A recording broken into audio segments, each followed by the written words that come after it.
So, dear colleagues, it's my privilege and pleasure to start the next session, which we made the base of this session was made in Paris, joint Turkish-Bulgarian session, and it was our initiative with Professor Kilic to make this collaboration with our neighbors, just people with whom we can share experience, and I think we can obtain a lot of knowledge. So, Professor Kilic, please. Thank you, Dobrin.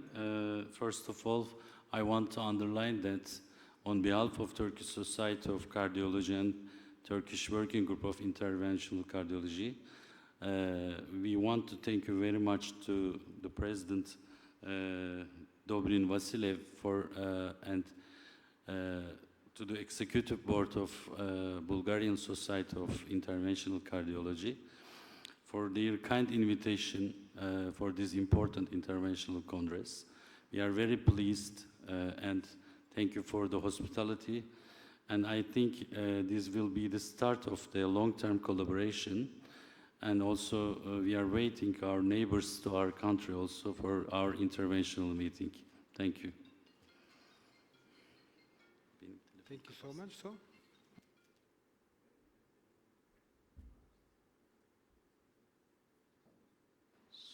So you will, I think. Okay, so the first speaker will be Professor Kilic, and I'm really impatient to hear his presentation about the Lampoon and Batman techniques. It is really a hot topic now. Again, on behalf of Turkish Society of Cardiology and Turkish Working Group of Interventional Cardiology, I want to thank you very much for the organizing committee and Professor Dobrin Vasilev for their kind invitation. Today I want to discuss about the novel techniques for transcatheter mitral valve replacement. So, all of us know that transcatheter mitral valve replacement using aortic transcatheter heart valves is an emerging alternative treatment modality to reoperation among high-risk patients with failed mitral bioprosthetic valves and failed annuloplasty rings. We know that both mitral valve-in prosthetic valve, valve-in valve, valve-in ring, and valve-in MAC implantations are associated also with adverse events such as left ventricular outflow tract obstruction, device embolization, and residual mitral regurgitation. TMVR may also cause acute LVOT, which is an important cardiac emergency as the native anterior mitral leaflet is displaced toward the interventricular septum throughout the cardiac cycle. So every interventionalist who wants to do transcatheter mitral valve replacement must know some new techniques about the laceration of anterior mitral leaflet to prevent outflow obstruction, transcatheter electrosurgery, Lampoon, and also balloon-assisted translocation of mitral anterior leaflet. These are novel techniques and life-saving therapies among patients undergoing TMVR. We know that the axial heel of valve-in-valve TMVR in general, irrespective of access choice, is iatrogenic left ventricular outflow tract obstruction, and valve-in-valve TMVR-induced LVOT obstruction defined as an LVOT peak gradient increase of 10 millimeter mercury post-TMVR. This is 10 millimeter may be acceptable, but if it will be acute, the patient cannot die on the table. So because the metal frame of the transcatheter valve push the anterior leaflet of the all prothesis or the ring or the anterior mitral leaflet toward the interventricular septum. This situation can also develop maybe much more, especially during valve-in ring TMVR procedures and also during valve-in MAC TMVR, when the metal frame of the transcatheter valve pushed the native long anterior leaflet toward the septum. What are the predictors? When we look at the predictors, small left ventricular cavity, an acute mitral aorta angle, 90-degree angle, as you can see here, elongated anterior leaflet, and a bulky calcification of the subvalvular apparatus. When we look at the concept, when we put a valve inside a ring or mag or old valve, here you can see the LVOT, anterior mitral leaflet displaced, and the neo-LVOT develops. So it is very important to measure this neo-LVOT area. Here you can see the native LVOT. When we put the valve, you can see the elongation of the left ventricular outflow tract and the neo-LVOT axis. So again, when we look at the predictors, the length of the anterior mitral leaflet is very important if it is over 25 millimeter, and the neo-LVOT, virtual neo-LVOT area is below 170. These are very, very important predictors. Other predictors, if the depth of the implant, for example, as you see here, unfavorable, and degree of flaring is high, and an acute aortic mitral angle and the septal bulge is very, very important predictors. So what are the current techniques to prevent the LVOT obstruction before and during TMVR? One is the septal modification techniques, like the alcohol septal ablation, CSAM procedure, RF ablation, and pulse electric field ablation. And the anterior leaflet modification techniques are Lampoon, Batman, Mitracut, endoscopic scissors, and the Picardia device. Here is our very important publication when we first published our first Lampoon technique in Turkey. It's a reply to the letter to the editor about one letter coming from why septal ablation didn't used in this case, and this important paper underlines a warning, potential risks and limitations of preemptive alcohol septal ablation before transcatheter mitral valve replacement. What are these? So potential risks of septal modification techniques: insufficient neo-LVOT remodeling, high permanent pacemaker rates, and risk of coronary occlusion and hemodynamic compromise, and long waiting periods. Some patients cannot tolerate alcohol septal ablation period and can die during 6 weeks of waiting process. And alcohol septal ablation can also cause risk of development of late ventricular septal defect. So patients who do not have an engageable septal perforator or who have had pure bypass or occluded left main coronary artery are also not eligible for preemptive alcohol septal ablation therapy. So to understand the new transcatheter electrosurgical and balloon-assisted technique, we had to understand the segmental anatomy of the mitral valve. As you are familiar with the mitral clip procedures, but there is a forgotten area, is the aortic mitral cutrain. When we look at the anterior leaflet, you can see the A1, A2, and A3 segments, and over this segment, there is an aortic-mitral cutrain just close to the aortic valve, and there can be risks during implementation of these techniques. Rupture of aortic mitral cutrain also can cause acute complications. So what are the Lampoon techniques? One is the retrograde classical Lampoon. In this technique, we send a guiding catheter from the aorta to the left ventricle, and then two guiding catheters. One is the EBU catheter, and first, we use a astato guide wire and lacerate the anterior leaflet with this guide wire and snare this guide wire and create a flying V and give electrosurgery from a radiofrequency ablation machine. This is the retrograde classical Lampoon technique. So I want to start the video. As you see, one guiding catheter is coming from the retrograde from aorta, and the other one is the EBU catheter, and one snare is coming from the EBU catheter. Here is the laceration of the anterior leaflet and snare. and then over this guide wire, a flying V is created, and then at that time, giving a radio frequency energy with cut mode, and then you see that this is a base to tip laceration of the anterior mitral leaflet. So among patients without complete ring, or among patients with mitral ulnar calcification, as you see, base to tip lampon is a safe procedure.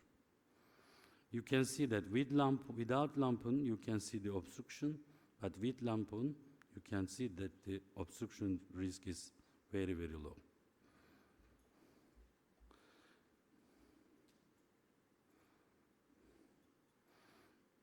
Here is the guide wire and the Achilles catheter and balloon in the left ventricle, and it's snared.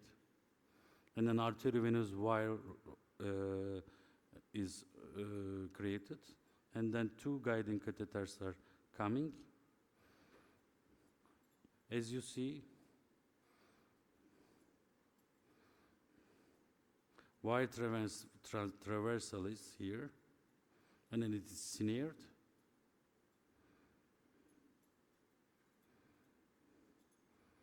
The position is also very, very important. During the wire traversal, you can see the bubbles in the left atrium also.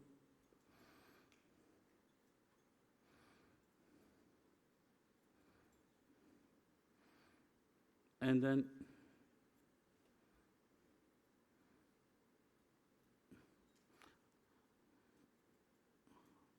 I cannot go fast here. Why, I don't know.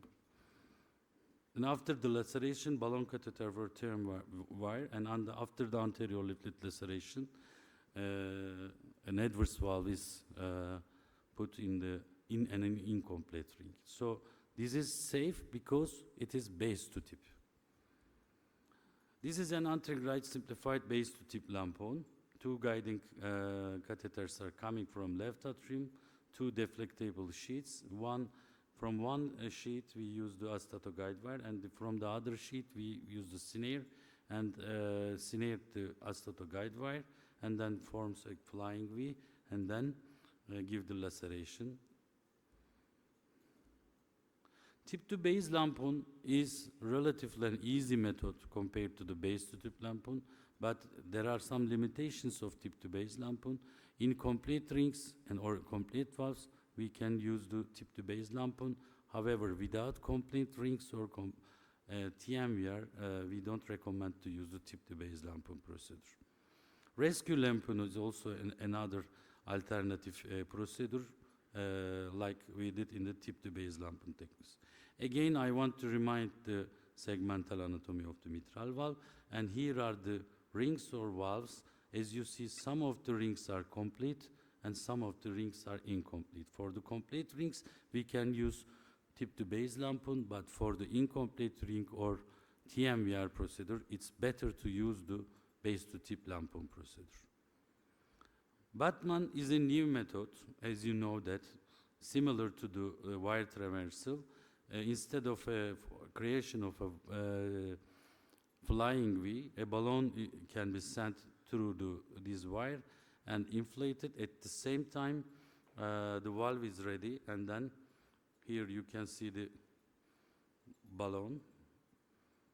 First wire is traversed through the anterior mitral leaflet. A balloon is sent through this wire, and then the valve is ready, and then the balloon inflated, and then here the valve is implanted.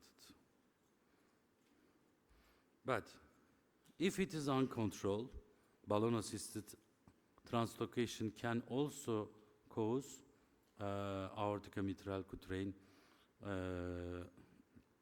problems. Rupture of the aortic mitral quatrain means huge pericardial tamponade can occur and patients can die on the table.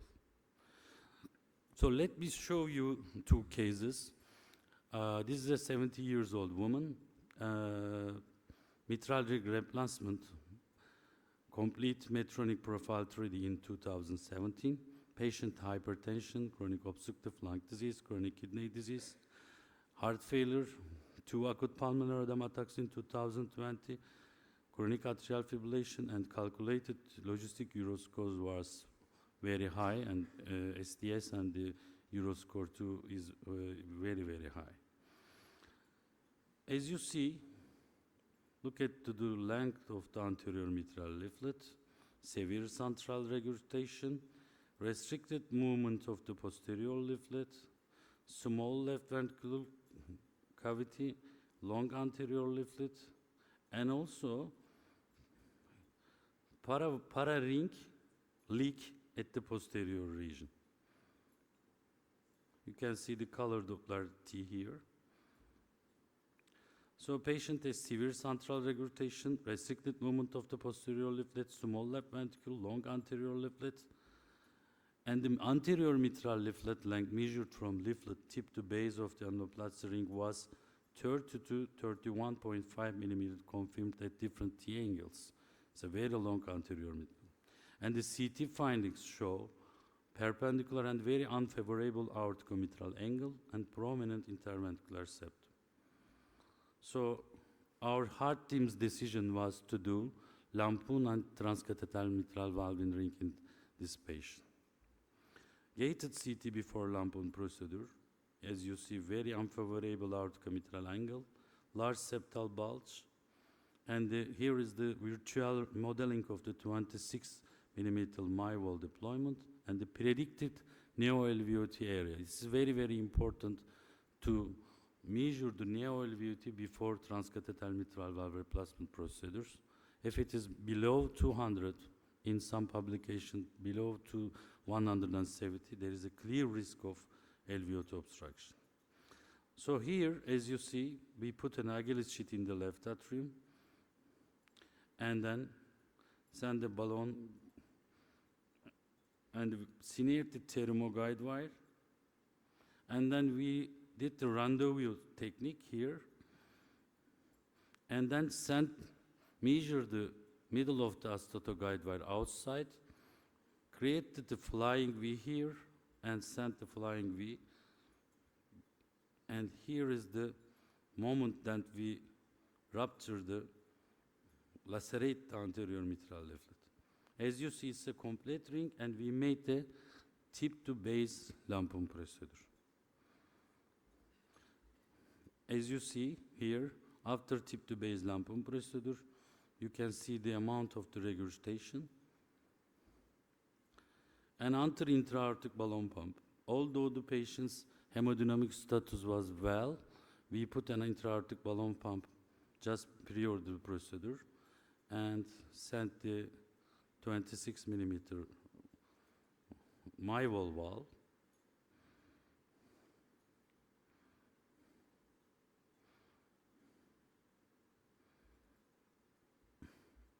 Sorry.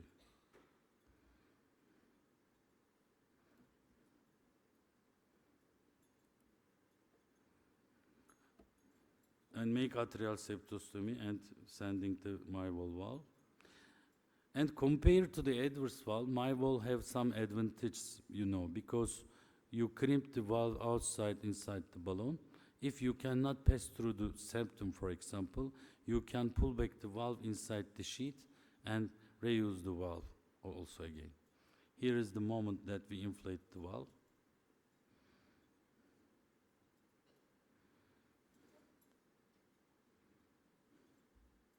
And look at the CT after lampoon procedure. There is a clear risk of LVOT obstruction if we did not do the lampoon procedure. And here is the T after the first procedure.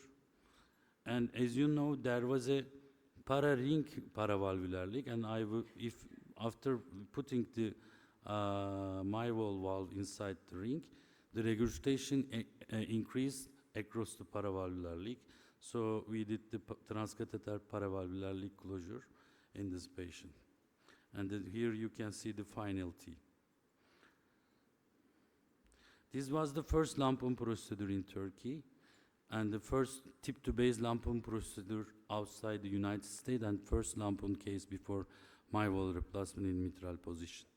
So for patients with protected annulus and high-risk anatomy undergoing transcatheter mitral valve ring, tip-to-base lampoon is a life-saving solution to prevent alveolar obstruction. Nevertheless, it requires meticulous attention to insulate the lacerating surface in order to avoid serious injury to the aortic valve. Thank you very much for your attention.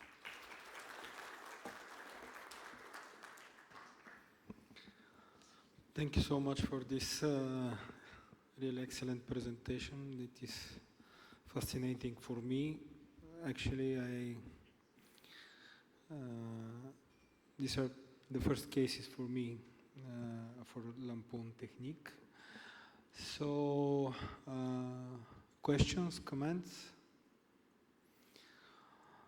So you're using regular surgical cutter, this electrosurgery for cutting of the valve.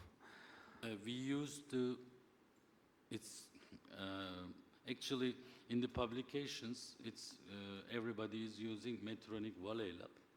You know that our radiofrequency machines are different, but I found the Valley Lab in our plastic surgery and general surgery department. They are very familiar with this device. So even in my institute, there are two Valley Lab machines. We use the Valley Lab, and the most important thing is there are two modes. Mm-hmm. One is the cut mode, the other one is another mode. It's better to use cut mode at 50 watt or 70 watt. And also it's very important to give some glucose when you are making laceration, because it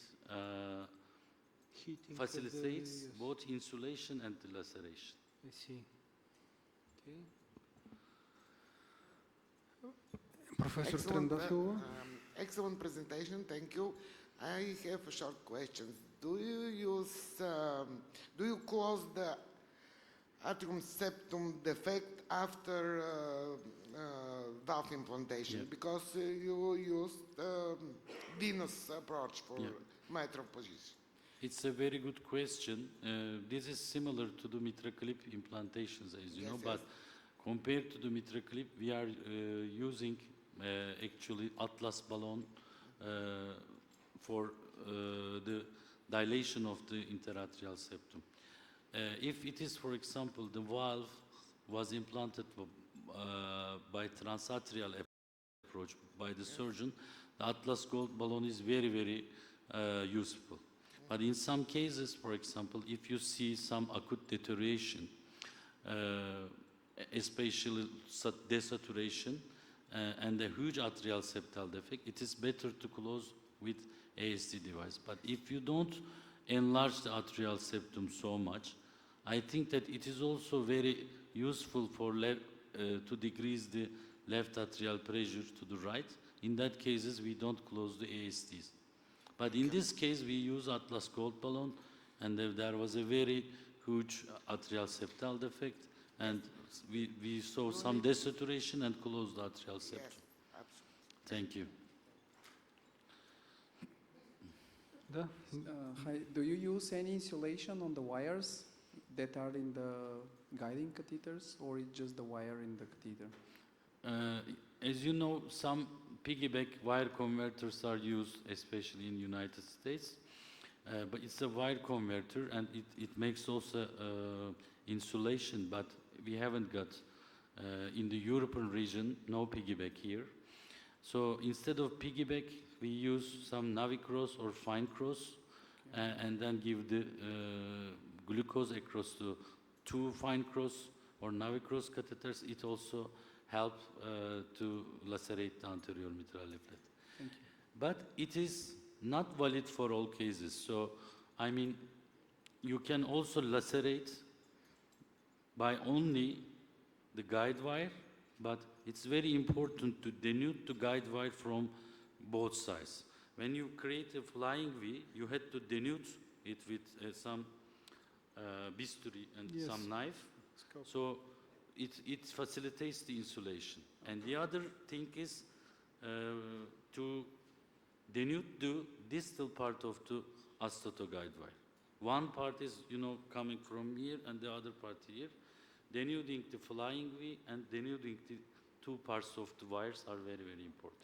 And you connect them on the part that is the surgical one with some kind of, like the two wires, they are both... Two wires with electrosurgery pencil, Yeah? Yeah. And Like the basilica method. Okay, okay. Like basilica, yes. Okay. Yes. And Thank you, Teoman, for this nice talk. Of course, there's another method that Teoman talked about. a Dr. little bit. Barchin is also did the Batman method. Yeah, Batman is another procedure for laceration of the anterior mitral valve. In that procedure, what we do after making a perforation, like he said, with astato wire, we are splitting the anterior wire with another balloon. So instead of electrocauterization, we just inflate a balloon and make a big hole. And there are also some steps about that, and it also works. Maybe it's simpler, but maybe Teoman can say that there is a problem of aortomitral curtain perforation in that scenario, so we should take care of it. And as long as we have a ring, as long as we have a calcification, it's okay, but otherwise we should be thinking of this method twice. Yes. Because sometimes uncontrolled inflation of that balloon can rupture the arteriocomitral cutrine. So, for me, my opinion, lampoon is, but base Safer. tip lampoon is safer than the Batman procedure. Sure. Okay, so thank you. Thank you so much. And I want to invite our Vice President, Cem Barchin, from Executive Board of Turkish Working Group of Interventional Cardiology. He will speak about TAVI in bicuspid aorta. It's very also important topic. First of all, I want to thank you for having us here on behalf of Turkish Society of Cardiology. We are also expecting you to see in Turkey in our meetings. So I don't know how many of you are dealing with the TAVI in the saloon. This is my disclosures. And bicuspid aortic valve is different from tricuspid in many aspects, as you appreciate. There are asymmetric leaflets, heavy, bulky asymmetric leaflet calcification. There is most of the time there's a raphe, unusual coronary takeoffs, enlarged annulus, and these patients mostly have arthropathy with their bicuspid aorta, and they are usually young. So it's a heterogeneous condition, and this phenomenon is excluded from many randomized controlled trials. So I would like to proceed a case. I presented this case in EuroPCR in our joint session, as you remember. This 71-year-old female, no previous cardiovascular disease. She has exertional dyspnea, and when we look at her, she was morbidly obese. And echocardiography revealed a very critical narrow aortic stenosis and probably bicuspid aortic valve. Ejection fraction was okay. Euroscore and STS operative mortality scores was low for this lady. And this was the tomography, which shows type 1 bicuspid aortic valve.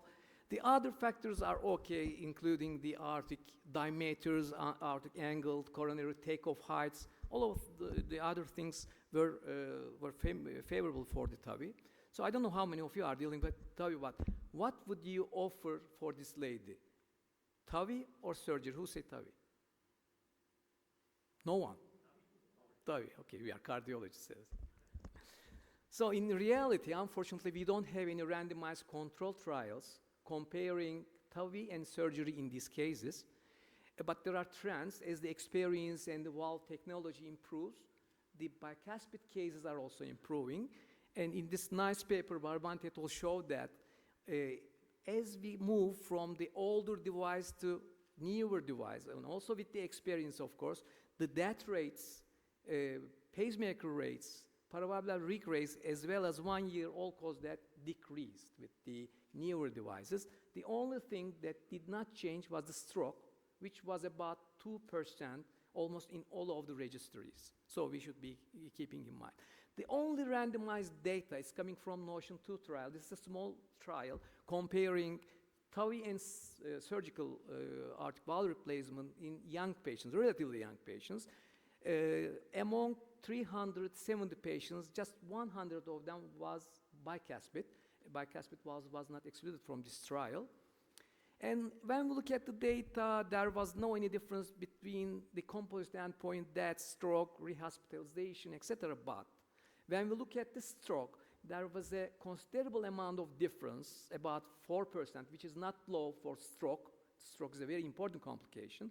But when we deep dive into the data, this difference of stroke complication come from basically bicuspid subgroup, not the tricuspid. So this study, although small, raised our concerns about the stroke in bicuspid TAVI.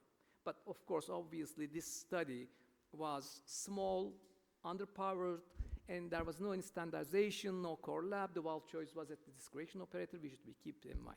So another study, which looked in a long term, the patients who underwent surgery and TAVI for bicuspid aortic valve, showed that although in-hospital mortality is less in TAVI cases, the stroke was also higher in hospital, and as the patients was followed in a longer time, what we see is death and stroke, unfortunately, was higher in the TAVI group compared to surgery group.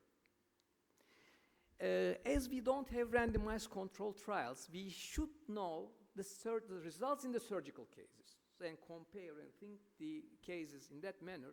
So according to STS database, for patients who underwent surgery for bicuspid aortic valve, only aortic valve, I should admit that, 30-day mortality was 1.3, 30-day stroke was 1.2, 30 days per pacemaker 5.8, 1 year mortality about 3.1. So we should keep all these data in mind while making decisions. So if the stroke is a concern, what about the role of the cerebral protection device? These devices do not work in general according to studies, but if there is one area to use these devices, I think it's the bicuspid. In this propensity score matching analysis, of course, this is not a randomized controlled trial. Any stroke, dead end stroke, ischemic stroke, length of stay was less if the patient has used cerebral protection device. But unfortunately, we don't have in Turkey, by the way. So the classification of bicuspid aortic valve is also important, but there are different classifications. The CVARS is the very well-known one. GLAV also a classification coming after the TAVI era, and there's a recent international consensus statement which divides patients according to number of sinuses, number of cusps, and the RAFE. But among all these classifications, we don't know exactly which one is better, but what is important, the presence of RAFE first, and the classification of the RAFE second. These are most important issues. Of course, again, we don't have any randomized data or something, but there's a study comparing these types, and if the patient has a calcified valve and leave that calcification, the results in this group are worse. All-cause mortality is higher, as well as aortic root injury, as well as the rates of the PVL, and as well as 30 days mortality. So if you have a calcified RAFE plus excess level of calcification, it is bad. So let's turn back to our patient. This was type 1 aortic stenosis, which is similar in that cohort. So sizing is another important thing in bicuspid pathology. Very important, the CT evaluation, a careful CT evaluation is of course crucial. And there's data coming from Baywood registry. According to Baywood registry, the authors compared the annular diameter with the diameter above and divided bicuspid aortic valves into 3 different groups. One of them is the tube, which is symmetric. The other one flared, and most importantly, about 15 to 30% of the patients was tapered. Tapered means they are narrowing as you go up. Why is that important? Because in these patients, not the annulus, but the higher part is the major constraining part of the valve, which anchors the valve. So maybe we should be calculating this and choose our valve accordingly. In Baywood's registry, the authors recommended to measure 4 millimeters above the annulus and to look at the intercommissural distance and take it as a diameter. which is, I think, in my opinion, arbitrary. According to our experience, the major constraining part is almost 8, 9, 10 millimeters above, and it should be at the level of the raphe, if there's raphe, of course. But this measurement is important and should be taken into account. There are some other supraannular measurements. One of them is Casper algorithm. In this algorithm, the authors look at the calcium score, calcium and the raphe, and they compare the length of the raphe with the anti-raphe distance. And according to these results, they subtracted a couple of millimeters, changing from 0.5 to 2.5 from the annular diameter, so act accordingly.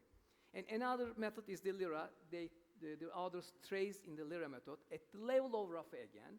They trace the inner side of the leaflets, excluding all the other parts that limits the valve expansion, so make their calculations accordingly. Circle method is used just in balloon expandable valves. This is a simulation. They simulate the valve in different heights and in different size of balloon and see how it looks and if this valve fits. Is it really important to make supraannular measurements? The only good data is coming again from a registry. It was published recently, I think. And the others take the Sewers type 1 bicuspids, and among them, almost 700 was tapered. And the decision of which valves are they going to use and the method of measurements, what is the discretion of the operator. And the operators choose annular sizing in almost 500 of the patients and supraannular in about 200 of the patients, simply. And there was no any difference in hard endpoints, even if you take the supraannular measurement or annular measurement. But this is just the registry, of course. We should be thinking about that. So another question is, what kind of valve are we going to use in bicuspid pathology, balloon expandable or self-expandable? Again, we don't have any randomized control trial. So in SWIDART registry, the patients, the authors compared the balloon expandable valve with the Evolut R platform, and what they saw for Evolut R platform, which is a self-expandable valve, you know, the post-TAVI mean gradient is low, and the patient prosthesis mismatch is low, but the rates of the paravalvular leak was high. So, in general, we cannot say any big difference, but self-expandable transcatheter valves are associated with moderate to severe paravalvular leak, whereas balloon expandable valves are associated with or may be related with the rupture, a dramatic complication, of course. So if there's calcium burden and calcified raphe, I think it's better to use self-expandable valve. And if you have a patient that needs to be coronary access in the future, maybe balloon expandable valves are better to choose. So let's turn back to our patient. We decided to use self-expandable Evolut R platform for this patient. So according to our measurements, the perimeter, we use perimeter for this patient, was 62.8, and the perimeter-derived diameter was 20 millimeters, which was in the middle of the valve 23 and 26.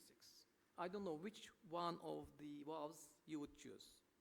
Just think about that. I'm going to say it, my decision. And for this patient, measurement at the raphe level, when we look at the intercommissural distance, is again 20 millimeters in between.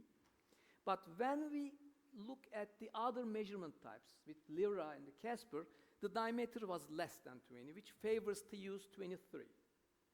So what we did, I'm going to tell. So there are some procedural challenges during TAVI in bicuspid aorta because the aorta is maybe horizontal. The calcification was asymmetric, so there may be problems in crossing the valve or crossing the valve advancement of the valve, of course. So we recommend to use hard valves, stiffer wires in these scenarios, and I always recommend to use balloon predilatation in the scenario.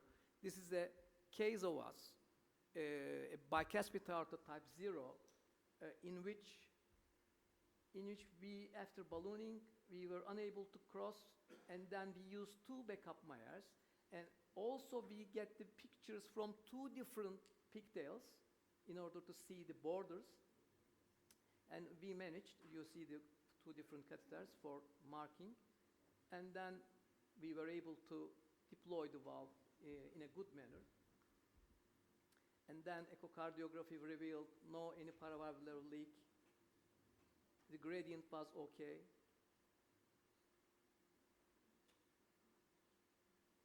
And the look of the valve was also very good. But this was a very hard case, as you mentioned.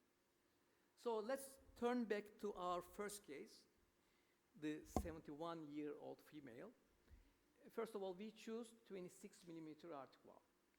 And we tried to pass the aortic valve, but I was unable to cross the valve.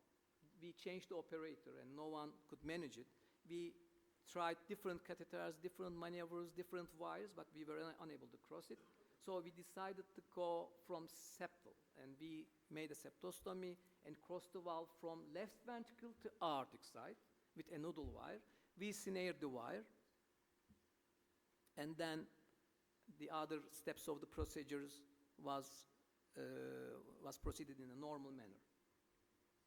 And after we deployed the valve, of course, we did a predilation first. And after implantation, peak-to-peak gradient was about 40 millimeters mercury. And then we did a post-dilation with 20 millimeters balloon. And after the post-dilation, the gradient was almost zero. Just after the procedures, there was a LBBB, but it was normal following morning. I'm still following this patient for 4 years. She's very okay right now.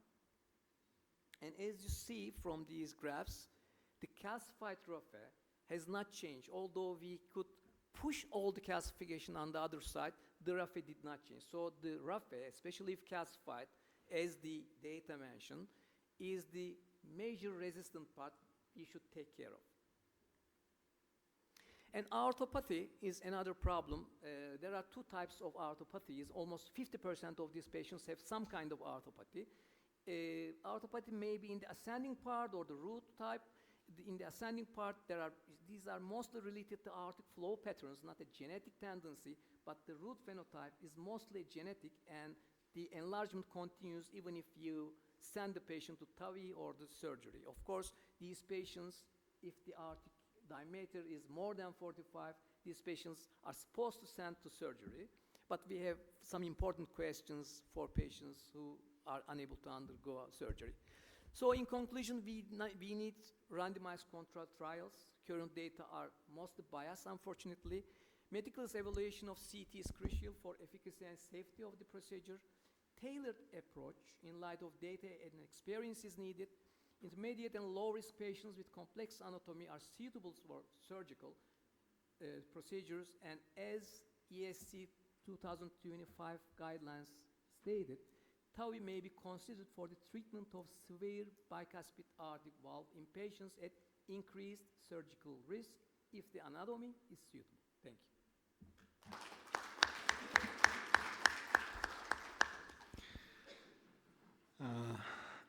Thank you, Dr. Barcin.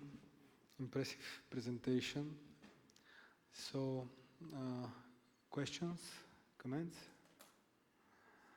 I think that it was really excellent overview of the problem, just even for the younger operators, just to have a real good impression about what the bicuspid aortic valve is.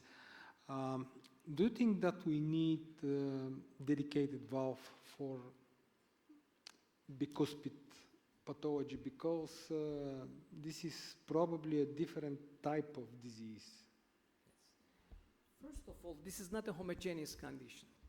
This is number one rule, I think.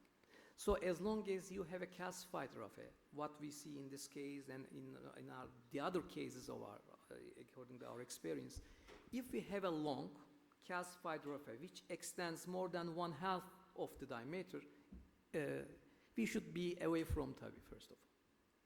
Because on one hand, if you make an aggressive predilation in order to crack this raphe, you are in danger of rupture. On the other hand, whatever you do for self-expandable valves, there's a resistance of the calcified raphe.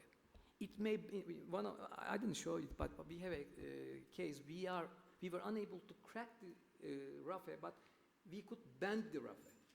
So there are many scenarios, I think. So I don't think that we have a dedicated valve right now. And I'm not sure about how a dedicated valve can be in that situation, because as I mentioned, there are different types. But if there is no any long and calcified raphe, I think we can manage all these bicuspid pathologies as if they are tricuspid. Because there are some registries, type 0 and tricuspid has no difference regarding the outcome. So this is what I believe. Okay. Professor Velchev? Thank you for a wonderful speech. My question would be, because you mentioned that a stroke is a problem. Do you have some suggestion how in the long run we can prevent this excess of stroke? You think it's related to the valve, to under-expansion or some other things? And do you think that balloon expandable versus self-expandable have some advantages if you think about long-term risk of stroke? Thank you for this question. It's very important, of course, but my experience is coming from mostly self-expandable valve. To be honest, I'm proctoring both valves, both type of valves, so I have many cases. But personally, if there is any calcified raphe, this is another situation. I think this is another animal, different animal. So I always try to use self-expandable. And we should be taking care of infolding, because in this situation, especially with the new soft self-expandable valves, there's a danger of infolding which folds the valve, and it's very dangerous situations. We should be taking the valve out.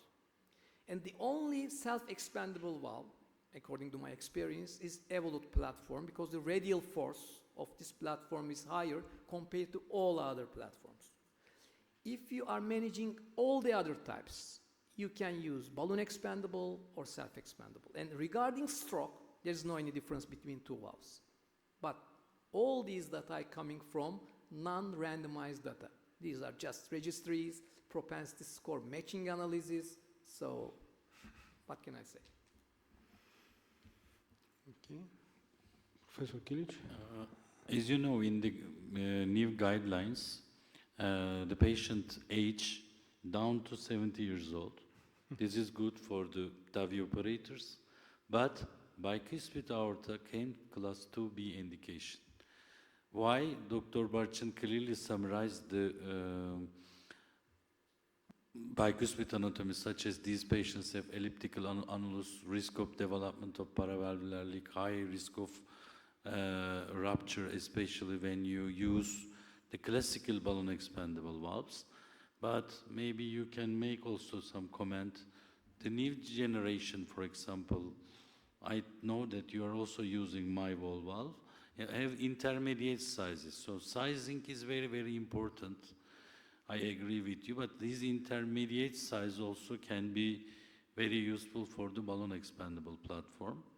And as you know, this in the Central Asia, in China, there are very important bicuspid patients. And some of new valves are coming also, such as VitaFlow with very high radial force. And we will see, as you mentioned, the long-term results. For my opinion, every operator must know the measurement methods, as Dr. Barchan underlines. Cylindrical, flared, or tapered. This is very, very important for the young operator side. But we still use annular measurement. This is our default approach. If we have a tapered one, and if you are in the middle of two different valves, from 23 to 26, for example, then supraannular measurement is very important. Which platform is not important, you are using is not important, according to my understanding. Okay. Yeah. Валери, вземи, моля ти се микрофона. Of view, what are you doing different in bicuspid? Especially, yes, the CT evaluation is very important. And we are evaluating the CT that we are defining all the positions before. So we are not looking for what of the angles are we going to place. So one of the tricks is to use a position that you see the raphe, if there's raphe, in a long way, not in a foreshortened way. This is one of the basic tricks. And predilation, and in my opinion, aggressive predilation is very important. In predilation, you know, we are trying not to exceed the small diameter.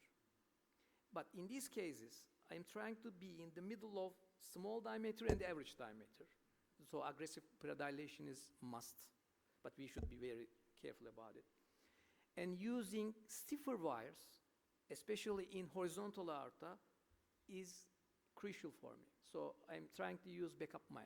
And as I showed in the example, we had to use 2 different backup Meyers because we couldn't advance the valve, cross the valve with the Evolutar platform.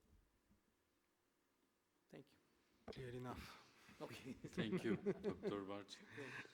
Thank you so much. And I would like to invite our member of Executive Board of Turkish Working Group of Interventional Cardiology and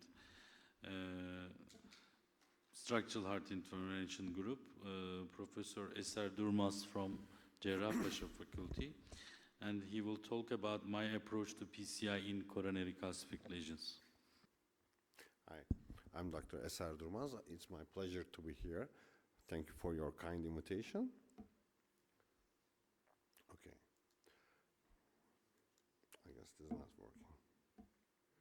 Yes. I will start with my take-home messages. Actually, this should be my last slide, but I want to start with this one. First of all, we shouldn't underestimate the calcium because the calcium will challenge the entire procedure. We cannot recognize the calcium with the conventional angiography enough. So be aware of and be cautious of the calcium and recognize the calcium. Study meticulously about the calcium with the conventional angiography images because it might require the plaque modification and manage the calcium properly. If you follow the steps and the algorithms properly, you will have a great job. Why calcification challenges us? Because it challenges the entire procedure, like I said. It challenges the image interpretation.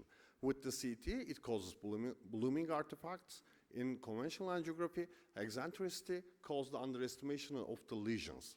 Coronary instrumentations, guide wire or catheter passages, we know that most uncrossable lesions are calcified. Over than 90% are highly calcified. So it challenges the coronary instrumentation. Balloon and stent delivery deployment, it will have higher complication rates compared to non-calcified lesions. And long-term outcomes are worse, mostly due to underexpansion. So we need to be aware of the calcium while dealing with the coronary calcified lesions. Conventional angiography clearly underestimates the calcification. We know that from the study from the 19th, it underestimates the calcium thickness, calcium arc, and the length of the calcium. Many of the patients now have pre-invasive coronary angiography, CT imaging, and lesion-specific Agatston scores are highly helpful for the assessment of calcium and intravascular imaging. It is like gold standard, but it has the common limitations of cost, availability, and expertise. So, the MINTS has demonstrated how conventional angiography underestimates the calcium in 90s, and in 2020s, it's still underestimates the calcium, and it is still very challenging to assess the calcium. I will start with the cases. This is a calcified diffuse LAD lesion, as you see. And if you look close enough, you can appreciate the calcium, but it's not looking very challenging. And the IVUS image also suggesting there is no plaque modification methods needed. There is only one calcified nodule, which has 1 point from the IVUS-based scoring system. So we go with balloon and stenting. But I'm sorry. Post-PCI IVUS imaging is not satisfactory. Patient has severe underexpansion. I'm sorry. If you look close enough, you can appreciate here the stent is not expanded sufficiently. So we need to aware of the calcium, because calcium cause eccentricity. Eccentricity underestimates the lesion sometimes, but sometimes it also scares us. This is a 90 years old female with anterior STEMI, which was managed primary PCI, but there is a scaring calcium at the left main, ostial anti-shaft lesion. But in the caudal projection, it doesn't look like that severe. But we were prepared with ROTA and go with the IVUS. IVUS demonstrated just one calcified nodule, and calcium arc not that scary. So we go with balloon and stenting.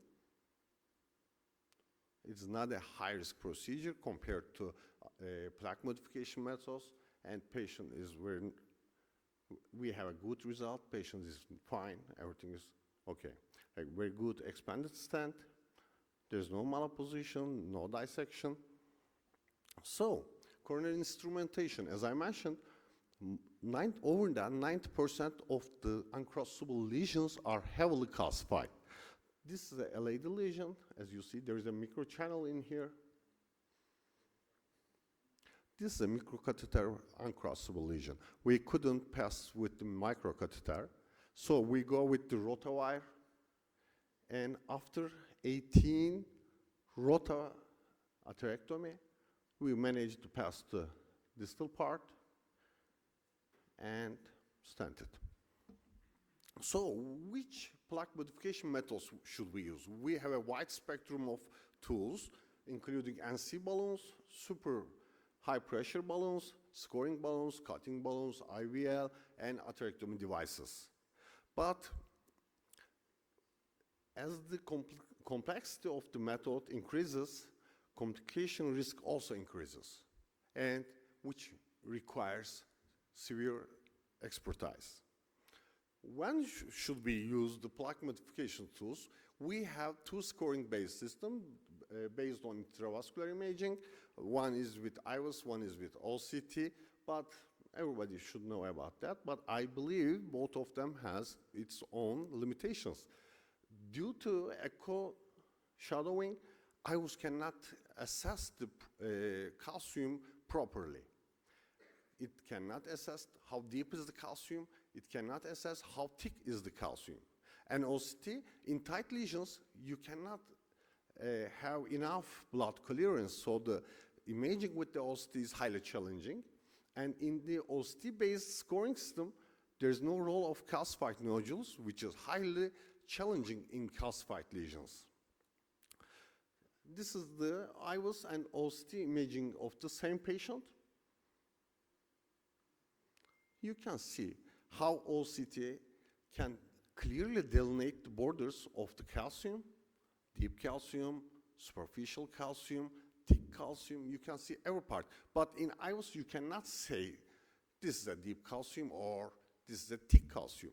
There are some tips and tricks about that. If you have a smooth border, it's a thin calcium. But if you have a irregular bordered calcium, this is a thick calcium. But this is just an assumption, not a measurement. So, which one use? In my daily practice, I generally go with the IVUS, but we also have the OCT imaging advantage, and sometimes we use that. This is a calcified LAD lesion with 70 years old patient. You can appreciate the balloons are not expanded enough, and we go with the scoring balloon. We are not sure if the scoring balloon has done the procedure. There is still an underexpanded area at the distal part of the scoring balloon, so we go with the IVUS. If it requires a very complex method like atherectomy or not, IVUS demonstrated the cracks. There are multiple cracks, as you can appreciate, so we go with stenting. This is another case with heavily calcified LAD lesion and left main to LAD ostial lesion, as you can see. IVUS couldn't pass through the lesion. This is just the IVUS run of the LAD proximal part. And you can see how calcified the LAD osteum. There are two types of calcium in here. You can see the thick calcium, and you can see the thin superficial calcium. This is the LAD osteo part. If you implant a stent right here, the calcium will push the stent downward to the GX circumflex osteum. So we need to manage this with atherectomy.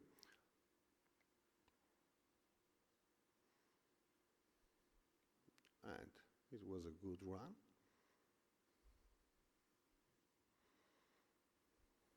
And the final angiography. We have a good stent expansion.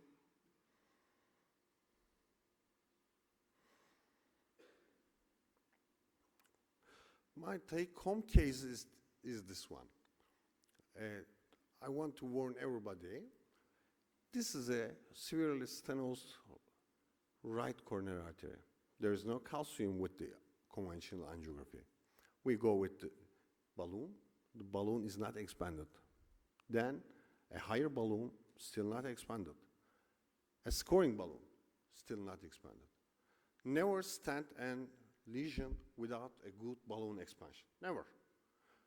We take the patient out of the table and start the next day with the rota, as you can see the temporary pacemaker, and the result is after rota, very nice. Thank you for your attention.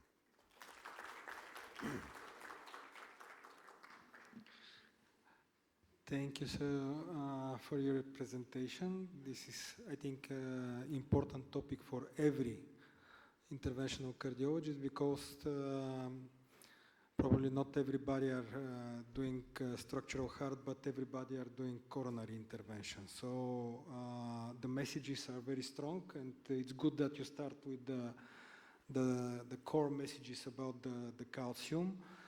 Unfortunately, sometimes it happens like the last, your last patient, and sometimes we are really messed from the anatomy. I personally had maybe actually last week a patient, not like that, not so. This is visible calcium, but my patient had a tight lesion on the right coronary after operation, almost a similar scenario, but much more, how to say, beautiful, and beautiful up to the moment when no balloon opened at the lesion, and then for sure you should not proceed with stenting, and if you don't, you should have some calcium modification armamentarium in the cath lab. It's good if everybody had a rotablation, but at least some another types of calcium modification is good to be on board.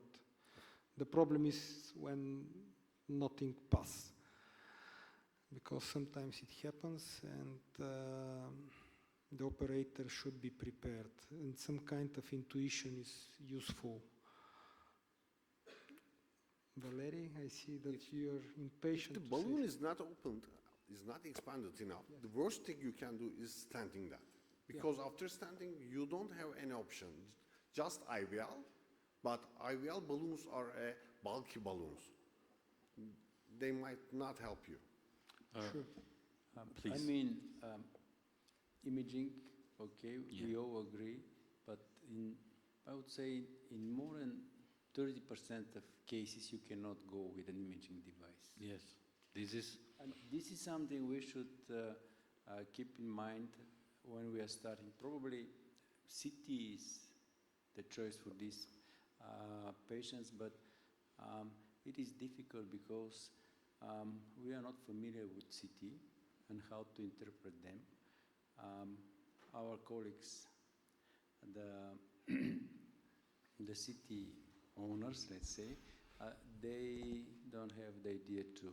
And probably we should join and do something in this direction, because there is, I mean, the 4P study that was recently published show us, but how many of us can measure density and so on to decide whether, and we don't have clear idea, okay, this pattern of calcification on CT needs something to do with calcium. There are very few studies in the literature which compare the angiographic calcification, intravascular imaging-based calcification with the CT Agatston score, and lesions over than 170 Agatston Hansfield unit are a heavy calcification.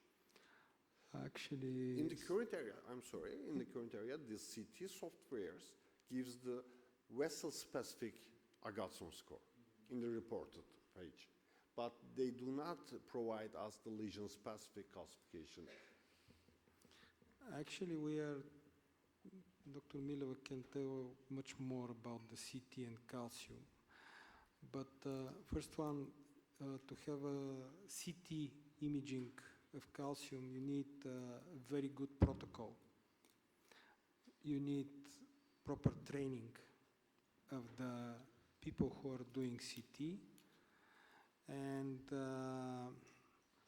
in general, probably the cheapest IVUS is just to take a non-compliant balloon before starting to do, and if it not cross this lesion, maybe it's reasonable to think about the calcium modification preparation.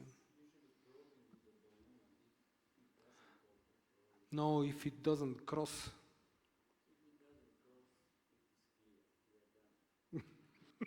And also, I want to make a comment. Mitko? And for the real world, Нещо вдигаш no ръка. question, please. It's a very good, nice case, your last case. But for the real world, we know that, for example, you cannot pass through the lesion and inflate the balloon. Balloon did not inflate, and you called the company and take the rota.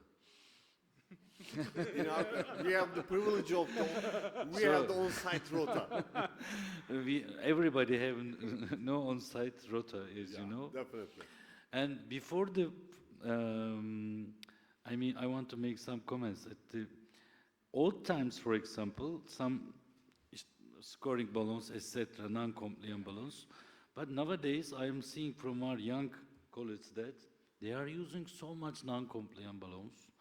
Inflate, and the rupture rates are high. This is very important. Definitely. And intracoronary imaging, I fully agree with you. At least IVUS must be present in the all cath labs. Maybe OCT is a good alternative, but IVUS in complex PCI is the most important imaging tool. And to see the whether circumferential calcification is present or not. If circumferential calcification, shock wave is very, very useful, and some cheap shock wave balloons are coming from East also. This is a problem for our country. I don't know what's going on. Well, not only because Bulgaria. we are now here, we will have elixir scoring. It is IVL, yes. So non-machine, how to, not generated, yes, Valery is correcting me.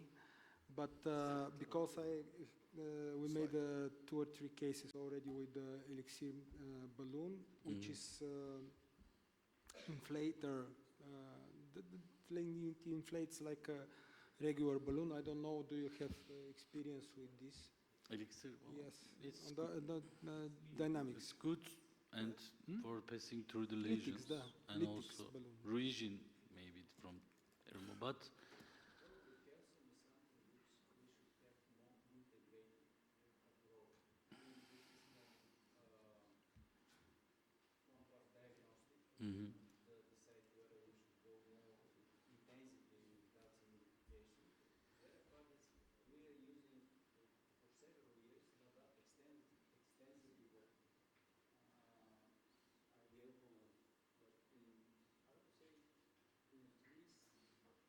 Five 50% of the cases, you should pave the wave for or polish the wave for the IVL balloon with the rotablation.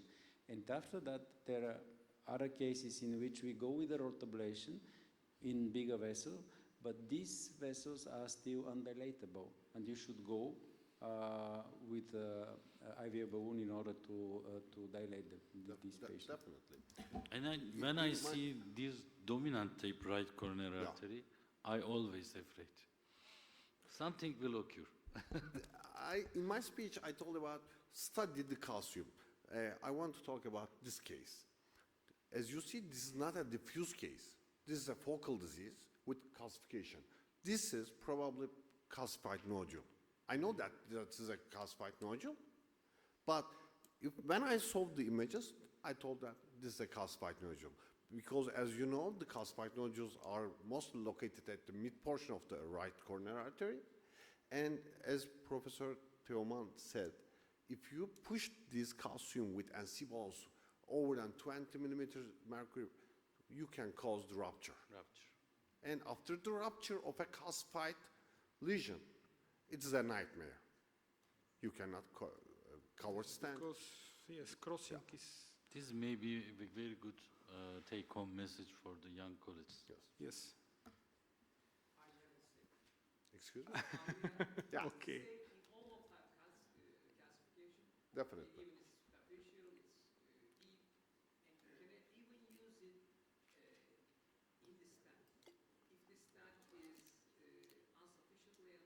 Yes. Yeah.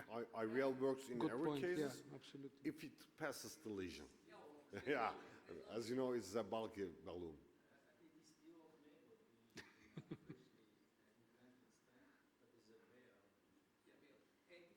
It's a bailout treatment. But if there's a nodule behind the stent, and if you enlarge the stent with any balloon, especially with non-companies, the rupture risk increases because you jail the nodule and you just push the ups. Yes, this is why, let's say, summary, imaging and good preparation, ROTA or IVL. My last suggestion might be that intravascular imaging is highly limited in all over the world, not just in Turkey, in Europe, in Asia, in all over the world, as you know.